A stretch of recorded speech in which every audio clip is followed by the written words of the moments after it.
The sacred thread. The village of Devapur rested peacefully near the banks of the mighty Ganga. Known for its lush green fields, dancing peacocks and red clay cottages, life moved slowly here, guided by seasons, traditions and faith. Among the villagers lived Gopal, a modest potter in his late 20s. His hands were stained with the rich scent of earth, always shaping life from clay, pots, diyas, idols and dreams. Beside him lived his reason for living, Meera, his 13-year-old sister. After losing their parents to a tragic river accident when Meera was just a child, Gopal had refused to let her fall into the grip of despair. He raised her like a precious lamp, with warmth, care, and sacrifice. He never remarried, believing that Meera was his world. Each morning the siblings followed a rhythm. Gopal would spin his wheel at dawn. Meera would sing softly while sweeping the floor, her voice echoing through the village like the first monsoon rain. Their love was pure, the kind that didn't need words. As the month of Shravana approached, the entire village prepared for Raksha Bandhan. Streets were lined with colorful stalls, women weaved rakhis of silk and flowers, and sweet shops filled the air with the smell of jaggery and ghee. Meera was more excited than ever. This year, she had embroidered Gopal's rakhi with real pearls, gifted by the village priest for her help at the temple. She even painted a small diya with his name on it. "Bhaiya," she said shyly, "this year I want a book of stories." Gopal smiled, wiping clay off his hands. "Only if the rakhi is strong enough to tie me down to this world." She laughed. "Then you're not going anywhere." But fate had other plans.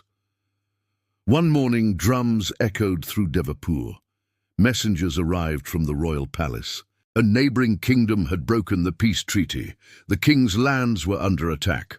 All able-bodied men were ordered to join the battalion and defend the border. Fear gripped the village. Sons, husbands, brothers, all were summoned. Gopal didn't hesitate. Though not a soldier, he believed in dharma, duty. He packed his clothes, took his old sword, once his father's, and hugged Meera close. She cried, "Don't go, you're all I have." He whispered, "I made a promise the day Ma and Baba died, to protect you. Now I must protect all the sisters of this land." Meera wept bitterly, but Gopal bent down and said, "I'll return on Raksha Bandhan. No matter what, I swear on your rakhi."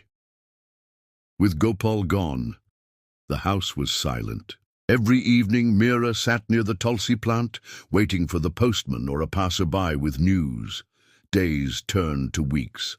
No message, no letter. Her voice grew quieter. Her smile disappeared. The villagers pitied her. Some said Gopal had died. Others said he had been captured. But Meera refused to believe it. "He promised," she said, holding the pearl rakhi close to her heart. "He never breaks a promise." She didn't celebrate any festivals that year, except one. On Raksha Bandhan morning, Meera rose before the sun. She bathed, lit the diya, made kheer with the little rice she had left, and placed the rakhi on a silver thali beside sandalwood sweets and a red vermilion thread. She dressed in her brother's favorite yellow sari and waited on the porch. The entire village came alive that day. Songs, laughter, the scent of marigolds in the air. Sisters tied rakhis to their brothers.